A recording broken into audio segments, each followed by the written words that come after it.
We're going to get started with the story here about the poll that was just released about AOC. This is really interesting.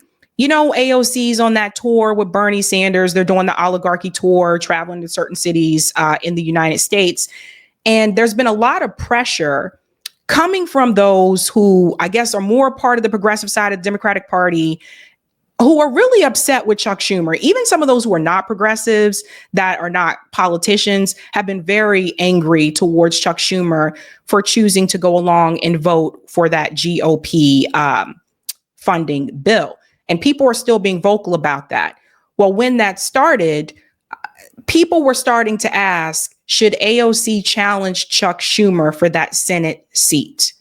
And she was one of the people that said she does not agree with what Chuck Schumer did. She came out publicly on corporate media and said that. And so people are saying we need people that can fight. Although I would say there's been a number of times when AOC caved to Democrat leadership. I think we all remember all of that. We went through all of that. But look at this new poll. Politico, AOC leads Schumer in head-to-head New York primary matchup by double digits. The liberal group Data for Progress conducted the survey of likely Democratic voters. So this poll is very telling, because what this poll is showing you is that according to the people who responded to that poll, they want Chuck Schumer to resign. They want Chuck Schumer to step down. Here's the problem. Chuck don't want to step down. Chuck Schumer doesn't want to resign. He made it very clear. He's like, no, we're fighting. We're in there fighting every day. He's not. He's not. But they want him out. They want him out. And people are starting to ask, is this now the Tea Party moment that people thought was going to happen when Justice Democrats was created? People are being more vocal. However, at the end of the day, what really matters is going to be the donor and lobby interest groups. Now, AOC runs grassroots campaigns, so she doesn't take money from AIPAC. She doesn't take money from any of these Israel lobby like interest groups, anything like that. She doesn't take money from Big Pharma, but Chuck Schumer does. And I'll tell you why that's important if this race were to actually become a thing, okay? Now let's go on. AOC is leading Chuck Schumer by double digits in a new head-to-head poll. The survey, which was done by the liberal firm Data for Progress, it shows that 55% of Democrat likely voters said they supported or leaned towards supporting AOC, while 36% backed or leaned towards Chuck Schumer.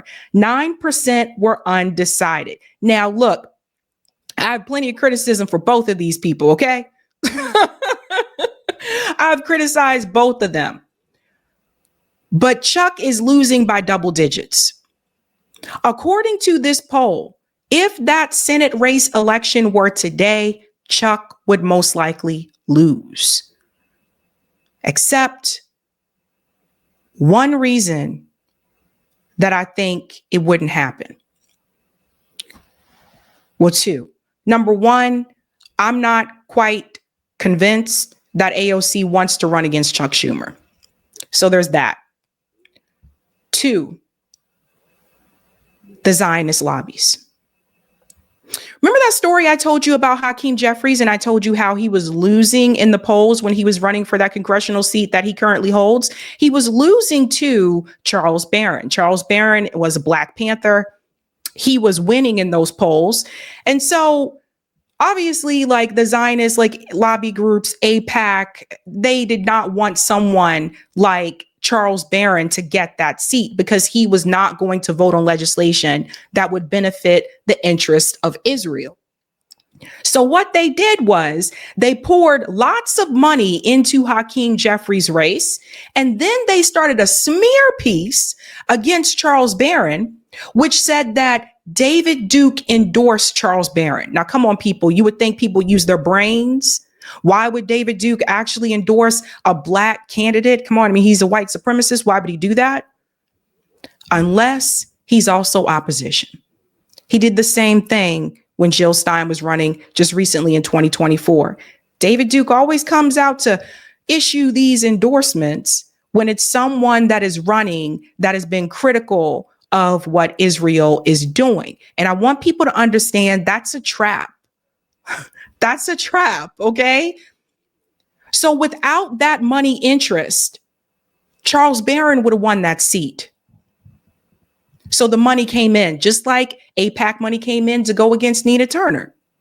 So what I would predict would happen if AOC does run against Chuck Schumer. Number one, I do not think Chuck Schumer is going to resign. He's too hard-headed. And also he made it very clear that he is there to make sure that the left stays pro-Israel. That's his assignment. That's what he's supposed to do while he's in the Senate. You lose him and you put AOC in that spot, then it's like, oh, wait a minute. This is someone who doesn't take money from AIPAC. And that's not what they want. Now, to be fair, she did host a webinar where she conflated anti-Zionism with anti-Semitism.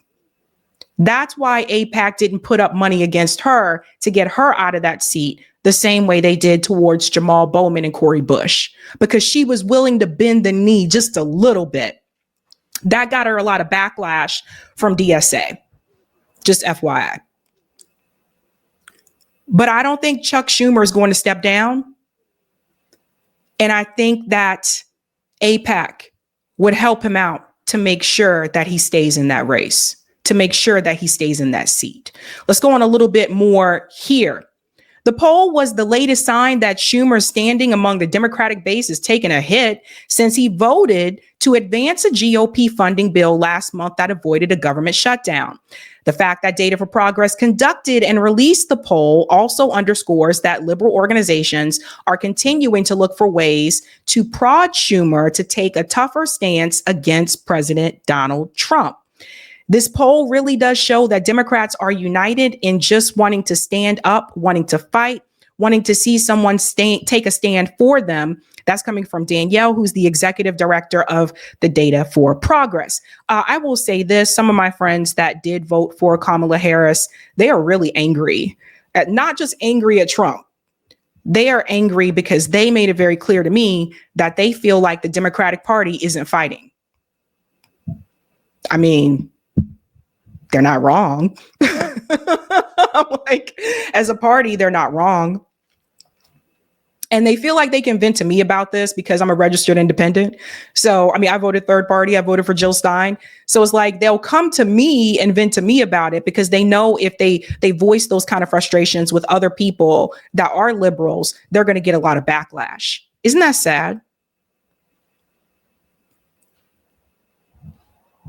So the people are saying that they're not happy with Chuck. It goes on to say here, she added that her firm has a long tradition of wanting to challenge the status quo of the Democratic Party leadership. She showed that there was a polling that was released in 2021 showing that Democratic Senator Kyrsten Sinema was vulnerable to a primary challenge. Sinema later registered as an independent and declined to run for re-election. But Kyrsten Sinema was terrible. But Kyrsten Sinema also was in bed with the hedge fund guys. So Kyrsten Sinema is not like, oh, I'm not going to have a job after if I don't win this seat. She was all good. All good. She went to the Bilderberg meeting. How do you get invited to Bilderberg and you just became a senator? Think about that. She was already in bed with the hedge fund managers and that kind of thing. So she's going to be fine. Still we'll never forget she's the one that gave the thumbs down for the $15 minimum wage. Ridiculous. It is unclear what AOC's poll could mean for the New York primaries in 3 years. However, with surveys this early rarely being predictive, AOC has also been non-committal about a potential Senate run. Schumer has filed paperwork to run for re-election. So if you are just joining, new poll shows head-to-head AOC with Chuck Schumer that she is beating him by double digits. But the question is she actually going to run against him? You know, she may get some pushback from leadership about that. And for the people who are defending Chuck Schumer, I want to show you this clip here. Shout out to Case Study QB for this one. This in itself just goes to show you, even MSNBC is calling out Chuck. Listen to this. The big problem for many Democrats, their leader and their leadership. This is what Senator Chuck Schumer said on our air just last night. We're fighting them every day. And my message to Democrats is, as bad as Trump is, and as bad as the American people are seeing he is, we have to fight every single day to show them what he's doing and what we will stand for in complete opposite of what Trump wants. Cool story, bro. He says that he's fighting back against Trump. And to be fair, he is, I suppose, in his own way. But he's like a thermostat that can't read the room or take the temperature of his own party. I actually like that phrase. I love it. He said, cool, bro. I like that. Yeah.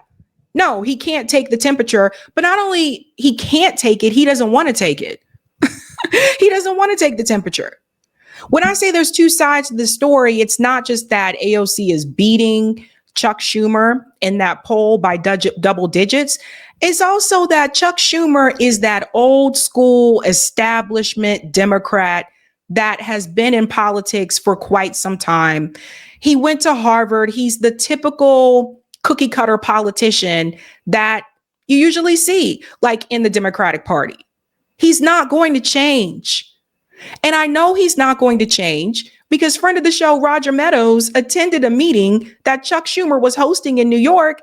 And he actually got Chuck Schumer to admit that, yes, we can afford Medicare for all, but we're not going to be voting on it. He's not going to change. He is who he is. And he made it very clear why he's there in the Senate. And that is to make sure that the left remains pro-Israel. That's what Chuck Schumer wants. So you're not going to get any progress through Chuck, except maybe him kneeling in kente cloth again. I don't know. But the progress, that's not going to come from Chuckity Chuck. So there's two sides of the story, because one side could be that people feel that AOC is doing so much better than Chuck Schumer. But the other side could just be that Chuck Schumer is not willing to change. Chuck Schumer is not willing to grow. Chuck Schumer is not listening to the base. He's not listening to a lot of his constituents, and he really doesn't care because he knows that big money interest is going to back him up. He knows that if he's polling bad, that AIPAC can dish out thousands of ads to help him win. These people do need to go. Chuck Schumer needs to go. Nancy Pelosi needs to step her old ass down. Like, I'm not trying to be mean, but I'm sorry. Your time is up. Your time is up. They're just holding space at this point. They're holding space. They kept Dianne Feinstein there. The woman was obviously not in the state, did not have the mental capacity to vote on legislation, and people had to tell her what to say and what to do. It was obvious she should not have been in Congress anymore, but they keep them there because that's what the donor class wants. That's what they want. Let's continue on here. Lately, there's been a lot of discussion on whether this is the Democrats' Tea Party moment. The last time a base was this angry at its own leadership, 2009, when Republicans were furious about Obama, Wall Street bailouts, and the ACA. The issues are obviously very different at this time, but the anger, it feels similar. The movement channeled rage into power, and love them or hate them, they got what they wanted. The Tea Party walked so that MAGA and America First could run. Whether or not you think Democrats should take a page for them, one thing is absolutely clear. Party leaders have to try something, anything, to shift the narrative that they are not working hard enough to actually resist Trump. It's not just about resisting Donald Trump, though. That's part of it. It's about resisting billionaires. It's about resisting corporate influence. It's about resisting Wall Street, resisting big pharma, resisting these donors.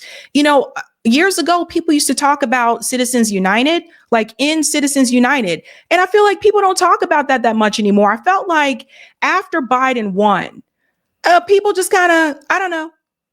I feel like people just kind of like went back to sleep, like right after he won. And I think that's how you end up in this situation. I want to go on here and I want to show you as well. Charlemagne the God had something to say about Chuck Schumer as well. And he's pointing out what Cory Booker said about Chuck. And Charlemagne had a good point here. I pick on Charlemagne sometimes because I'm like, some of the stuff he says about politics isn't true. But it is what it is. He's right here in this statement when he says that people need to tell Chuck Schumer no. Listen to this. The Dems need somebody that just throws all this old shit under the bus. There's the part when Cory was filibustering, when Chuck Schumer, maybe I don't know if you can find it, we can add it later, when Chuck Schumer was trying to tell him that he broke the record. Chuck goes, I want to ask you a question. And Cory goes, this is the only time, Senator Schumer, that I can ever tell you no. And I didn't respect that because somebody needs to tell Chuck no. Would the senator yield for a question? Chuck Schumer, it's the only time in my life I can tell you no. I just want to tell you a question. Do you know you have just broken the record? Do you know how proud this caucus is of you? Do you know how proud America is of you? Well, don't speak too soon, Chuck, because we don't even know what this is. That's the problem. So when I saw that, like I see people saying today, like, yo, I think I saw Jamie Harrison say, Cory became the new leader of the party. Like, no, he didn't. Until you're able to tell people like Chuck Schumer, no, you can never be a leader. The Dems. I think that Charlemagne the God has a really good point there. This is a time when I agree with him about that. Yeah, Chuck Schumer is the leader of the party. People have to understand Chuck Schumer is very, very powerful. So if you can't say no to him, how are you going to say no to Netanyahu? If you can't say no to him, how are you going to say no to AIPAC? How are you going to say no to all these other people? By the way, Cory Booker didn't say no to AIPAC. We've talked about that before on the show. But that's a test. I said the same thing when Nancy Pelosi was Speaker of the House. Remember we were talking about this? Like, you guys have got to like say no to Nancy Pelosi, and people weren't willing to say no to her either. And that's what I'm saying. People should be running over Hakeem Jeffries right now. Hakeem Jeffries does not look like a leader to me. Hakeem Jeffries to me looks like he is just, I'm here. It is what it is. Listen, we are going to fight hard. And these policies that Trump is doing is insane at this point in time. Okay, you not convinced me you want to fight. I mean, if I had to pick two people to go into a ring to fight against Donald Trump, I would not pick Hakeem Jeffries. You see what I mean? It's just things like that. But this sounds another alarm because it shows you more people are starting to run. This is interesting, you guys. I want to show you this as well. Again, shout out to Case Study QB. People are so upset that the Democratic Party as a party is not fighting back hard enough against Donald Trump. More people have decided, screw this, I'm going to run my damn self. Case Study QB here. Run for Something says almost 500 people a day are signing up to run for office, totaling almost 40,000 people. A lot of them are Gen Z. Listen to this. The chaos wrought by Donald Trump's tariffs and Elon Musk's slashing of the federal government may bring not just a political opening for Democrats generally, but young and progressive Democrats particularly. Voters fed up with what they see as insufficient responses from the old guard are eyeing alternatives. The Washington Post quotes one operative saying, the Democratic Party is dominated by an older generation of leaders who have lost touch with Americans' day-to-day struggles. Senator John Ossoff, at 38, decades younger than most of his fellow senators, has raised a record-busting $11 million in the last 3 months. I'm sorry, it's kind of funny when she said decades younger. She didn't say years, she said decades. Campaign tells Politico. The campaign notes it is the most ever raised by an incumbent in the first quarter of an off year. And one grassroots organization, Run for Something, that helps train young people to run for office, says almost 500 of them are signing up every day. Many already running this year for offices from school board to city council to state legislature. I want to bring in the executive director of Move On, Ronna Epting. Also with us, Amanda Littman, co-founder and president of Run for Something. Amanda, I've covered your organization, watched it grow from the beginning, but 500 people a day? What's going on? Since the election back in November, Run for Something has had almost 40,000 young people all across the country raise their hands and say they want to run for state or local office for the first time. They're mostly people under the age of 40. Majority are women. They're from all 50 states. And they are saying, if the Democratic leadership in DC is not going to fight for me, if my city council is not going to fight for me, I am going to fight for me. And we're going to be here to help them every step of the way. Have tariffs exacerbated all of that? I think it's just another moment of fury, a chance for people to really understand how what's happening in DC is affecting their lives. But this has been building. This is not the first, and it certainly won't be the last thing that Trump does that pushes people to say, I want to get in this fight myself. A lot of people, you guys, again, shout out to Case Study QB for that clip. He's always doing the damn thing. A lot of people signing up to run for office.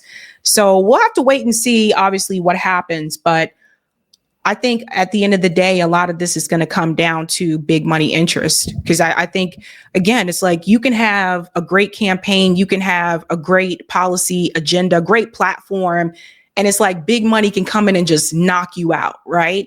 Which is why I always say we need to get corporate money out of electoral politics. We got to get corporate money out of electoral politics, you guys. There are other countries in the world that have free public elections. And it just, that would change that would be a game changer for us. It really would. And I think we need to push more of that. But she's beating him by double digits. Hey guys, this was a Sabby clip. If you like what you saw, hit that like button and subscribe.